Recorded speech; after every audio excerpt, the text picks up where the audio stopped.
Hey everybody, welcome to another episode of my series called Industry Insiders with our very own Bill Tessar with Civic. How's it going, Bill? It's going great, Steve. Good to hear from you. Thanks. Hey, do a quick intro for yourself. I think you'll do it better than I will, and then we could hop into some cool stuff we're going to talk about. My name is Bill Tessar. I'm President and CEO of Civic Financial Services based out of Manhattan Beach.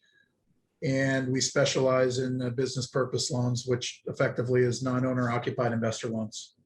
I love it. Hey, and Bill, you and I met, actually, I remember calling on you for years. We sat in a room at one of those events in Vegas and started working together, and it was probably like 10 years ago. It was a hotel room because you're off. You guys had your conference up in the hotel room. We did. It was awesome too. I remember, and what I remember most about that was how you came across, so like the leadership and the energy and just what you brought to the table there as a sales leader back then in the retail side of things was just different than so many people I've met with, which actually brings me to what I wanted to share a little bit too. Like I remember sitting in rooms with you, and I know we're going to talk about the industry and different stuff today, but what I really wanted to get some time with you on is just, the market is changing, rates are going up, people are going to be focused on purchase. There's tons of competition, margin compression. And what I loved about working with you was how well and clearly you painted a picture of the vision and how you had a killer group of managers, that were, completely trusting and following with direction you gave. And why don't we start there? Just like, when with you as a sales leader, whether it was at your previous company or Civic, like what kind of sage advice could you share with people today that are trying to lead with a vision and move to where the market's going when it's moving underneath your feet? Yeah, you and I have talked about this before too, but I think the loyalty thing comes through time. I've been doing it a long time, so I'm not like picking up books trying to read my way through challenge after challenge. I've seen a whole bunch in 3.5 decades of lending, and I try to bring that to the management team. What I think they appreciate the most, just what's been communicated to me, is that I'm an honest communicator. I do communicate often, and I communicate clearly. So if we have strategic goals for the firm of 2021, those are outlined, they're reviewed, they're owned, and then we, inspect what we expect regularly. So if you need to pivot, we'll communicate that. If I've assessed something incorrectly, I'll own my stuff, and good, bad, or indifferent, make adjustments accordingly. And then look, you celebrate your victories. We've had a few of those since I've been here. And then some of the things we haven't done so good, we do a post-mortem on the misses and figure out how we could have thought about that differently. And so I think that there is a trust that happens when you do communicate like that, Steve. And there's a trust among, we have 14 in our senior team. And I'd say the trust is as strong as one would have with a family back at home. I think it goes an awful long way. And most of that trust is earned when the chips are down and you're in a very, very tough market. It's super easy to celebrate accolades and milestones and accomplishments and everyone rah-rahs, but when the shit gets real, who's standing up, taking inbound, and who's protecting those that are in their foxhole? And I think, that goes a long way when you're working with a team over a period of time.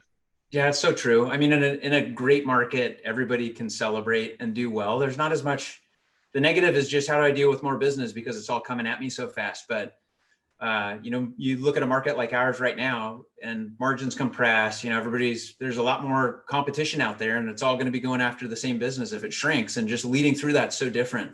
I remember you saying something too about, we all have, ears and a mouth, and that, as a leader, you have to also use your eyes and have 4 of your senses, your 2 eyes and your 2 ears. Yeah. Yeah. I mean, so yeah, 2 ears, 2 eyes, 1 mouth. That's 4X as far as I'm concerned. So you should use them, the eyes and the ears, and talk 1/4 the time. And I think, at least in my career, that is how I've walked into too many meetings really believing in my heart that I had the answer, only to walk out with a better approach. And it was because of the ear and eye concept that you referenced, that I was able to pull from that. If I just walked in and bulldozed the meeting with all my thoughts and my experience, and let me tell you why, and animated and elevated voice intonation and walked out, I missed a golden opportunity for our firm to do something differently. And so I do think that comes over time, but you get punched in the mouth enough, you learn how to block. Definitely. Hey, so with you guys being, is it still institutional lending? Do you still refer to like what Civic does as that? Well, I called it when I first came here, institutional private money, because I think some people thought about private money as hard money. Yep. Like Steve and Bill went to this university, and we got a couple of our successful college buddies, and we all pitched in. We got 10 million bucks, and we're going to lend in double digit to 12% and 5 points. And if you don't pay, we got a friend named Tony that's going to go collect. But the fact is that it was nothing like that. Like we would, do a bunch of loans, and we would aggregate those, and we would either securitize them or sell them in a pass through or a premium sale. Today, with the recent acquisition back in February, we balance sheet 90% of our loans, meaning what that means is we have the capital resources that when we lend, that loan goes on our balance sheet. We'll take that loan all the way through fruition and then make our income off of the spread, the difference between our cost of capital and whatever the weighted average coupon is. Got it. Hey, so where does that product play in this market? Inventory is tight. We're not seeing the REO stuff like we used to. Are you guys seeing anything different for this year and next year? Yeah. So, God, it's so interesting, but so predictable.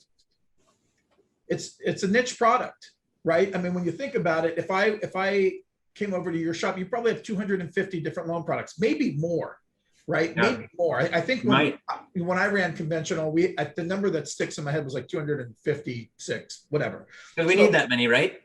No, we have like 7. And they're all for investors. So they're all non-owner occupied. And what I would say is during the refi boom, those that were really taking advantage of all the low-hanging fruit didn't have time to learn about a new product and a new borrower. And why should I spend the time to go to that presentation when I could do 3 rewrites right now? And so I think it solves part of the problem. I don't think it solves the whole problem, because the refi business made up such a large percentage of the conventional loans that were done over the last 3 years. And I think that number, my opinion is that number is reduced a lot bigger than what I'm reading in some of the industry magazines. I think it could solve a small piece of it. And I do think that some of those originators that weren't focused on purchase, that were on the refis, that need to fix that quick, I think they're going to be more interested in hearing what that product looks like. And the interesting thing, Steve, is we used to say, like, if you get a customer, not in a rate reducing environment, but if you get a customer, that customer is good for a loan every 5 years, generally speaking. In the refi boom, it was 5 times in a year. But our customer, the average number of loans they do on our side is 3 to 4 a year in and year out. So there is and then some of those people end up keeping that product and they'll convert it to a conventional loan. So the whole idea is, part of my thinking is you'd want to do it to augment your business. The other part is you'd want to do it because when they come out the backside and get conventional financing, you don't want your competitor to get them. You want to own that whole experience. Yep. So I do think there is a play there. I don't think it solves the refi problem, but I do think it puts a good down payment on it. Totally got it. Hey, so skipping back to the original kind of topics I was hoping to stick to, and I'm bouncing all over the place with you. Thanks for playing ping pong with me. Like what stage advice do you have for people that are like, new to management, 5 to 10 years, trying to hold their teams together and lead through this change with pricing exceptions and, banks getting in and out with rates and product, and just what's going to happen over the next 2 years? Cause this is like another fundamental year where you can really build a team, get everybody on the same page, and lead into the future. And I think I would say that's one of your superpowers. Yeah. So I would say from a managerial position, you have to have a space in the purchase market. You have to, with some of the things we've been talking about over the last 36 months is, God bless you for having all the refis, but you have to put in your time in the purchase market. What will happen, Steve, this to be true, is there's going to be a plethora of originators that are going to go over to that pond, which was, not well fished, but by the people that have been in it for a bit, the purchase guys, all the refi guys are going to come there. And for the ones that have done a good job, they've got loyalty to the realtors, and there won't be too much to worry about, but they're going to be throwing concessions and pricing and price their way into marketing it. benefits. And I mean, they're going to be throwing the kitchen sink at those relationships because they have to figure out a way to augment that. So I would make sure, if I'm a manager, that those are pretty well secure. I'd also make sure that, this is the time to double down on your big originators, because I think there will be people going after them. They're like, what happens when your originations have dropped 60%? You're looking to keep your big originators. You're looking to find some of those originators. You need to get some product. Everyone's going to think that they're going to tighten their margins to pick up more volume. That doesn't work. I mean, so I do think you got to protect what's yours, and you better have a better offering for those originators that are considering coming over than the one that your competitors are offering. You got to be heavy in the purchase business. And I do think it might be time to go back through your database and really get reconnected. So, hey, Steve, I did 3 refis for you over the last 24 months. That was fun. You're at, 2.75% on your owner occupied. Are you still in it 30 years?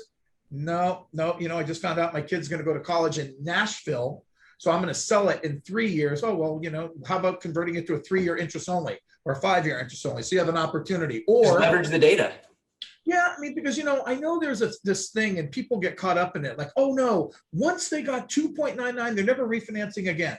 That's baloney. That's not what happened. These people also have a whole bunch of equity that they've accumulated over the last 36 months, which could pay for college, do some debt consolidation, buy a second home, go on a vacation they haven't been able to go on for the last 15 months.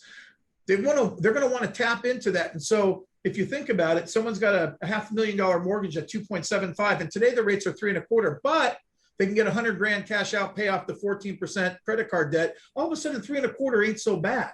No, and I'm just going to tell you, Steve, it happens. That cycle, when the gift of equity shows up, people will take advantage of it. So if I was on the conventional side, I get reconnected to my database in a way different from Happy Birthday, Steve, and Happy St. Patty's Day, Steve. It would really be like, hey, give me your plan over the next 5 to 7 years, because I'm going to be on the lookout.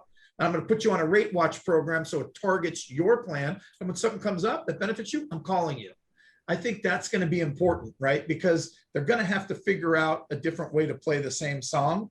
And that's to get reconnected to your customer. And what I'm hearing you say, value inside and out. It's like, you got to know these customers inside and out. You got to ask them the questions, which a lot of people don't.